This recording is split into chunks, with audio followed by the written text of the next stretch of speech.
Alright guys, welcome back to another Good Labs video. Today's video we got Tig with us and we are going to help you guys cure the shanks. If any of you guys out there are struggling with the shank, probably the most like emotionally damaging shot you could hit in golf. Because after a shank it's probably the hardest shot in golf. Once you shank a shot, the next shot after I think is the hardest. So we're going to really try and help you guys cure that today. Let's go.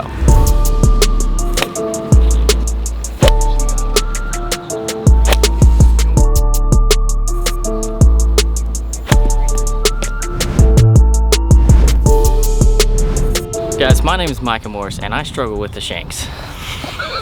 No, I actually don't, but there is times I've actually the one person in our whole group that actually has hit probably multiple shanks on the in good videos. It's not a bad thing. It doesn't mean you're a bad golfer. It just there's a few things that really are. I mean, a shank is literally, I think it was Arnold Palmer said, like it's the closest thing you can get to a perfect golf shot without hitting a perfect golf shot. Right. Because it's literally just.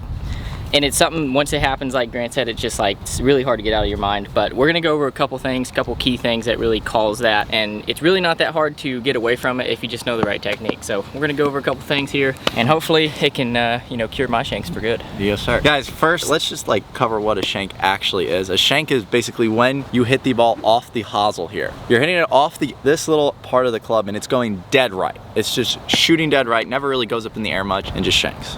It's the worst word in golf, but the first thing is accept it. Yeah, you gotta accept it. Yeah. My biggest tip for a shank, we're gonna go over two things on how to cure it, but my first tip when curing a shank, guys. So a shank mostly happens when your path of your hands is working out to the right like this. So the hosel is working out towards the ball like this. You're usually hitting shanks when you're stuck and you're super far from the inside. That's when the shanks happen the most. And Tig is somebody who does swing out to the right more than the average golfer. So the one thing that tip number one, on your downswing, guys, make sure your lower body is not moving towards the ball like this. That's called early extension. When you early extend, it moves your hand path out towards the ball and you're gonna catch the hosel. So on your downswing, make sure your butt stays back and you turn. Don't let it come forward, but push it back and then turn. That is checkpoint number one. Make sure your butt stays back on the downswing. You're not letting it come towards the ball and your hands are working out toward the ball. Step number two, guys, is on the downswing, if you're really hitting these shanks, feel like you're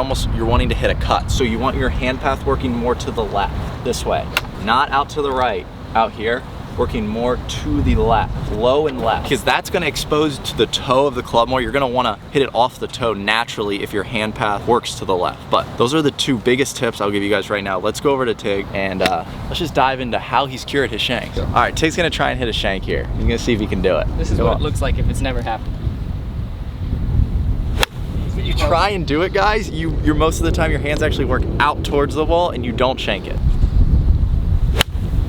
Yeah, there's a shank pretty much. Yeah, when I say out towards the ball, I want to make this clear. I don't mean like this way out towards the ball. I mean this way out towards the ball.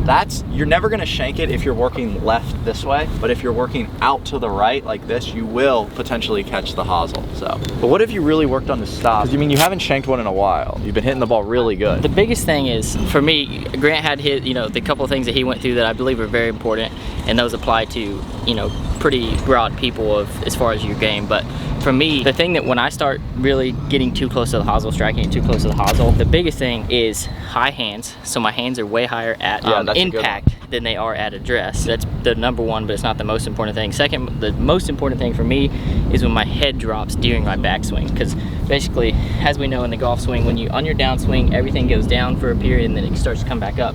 But when my head drops in the backswing, if I'm already down, in order to get back up and for this club to actually come through, it goes away from me, and that's where Grant was talking about the inside path. Just gets basically a little stuck on the downswing, right. Just a little stuck. So focusing on not letting my head drop too much in the backswing has like completely taken away the shanks. Yeah. Checkpoint number three. So we covered the first two, but checkpoint number three, I would say for you guys, feel low hands. So like Tig said, his hands get a little high. I would feel your hands stay low and left, like this way, if you guys are shanking it. A lot of the times a shank does happen with an open club face. So if you guys do have a really open club face, it can happen a lot easier because you're exposing it going this way. And if you're closed, you're not necessarily going to expose the hosel as much.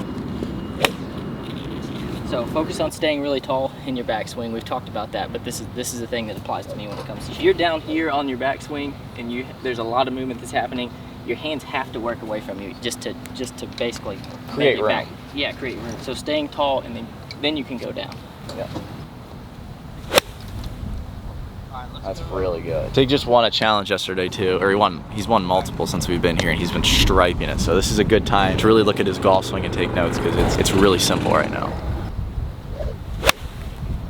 Wow. You don't have to shank it anymore, you just have to know the right technique. If you're shanking the driver, we have some problems, because you really can't shank a driver, but it's I mostly...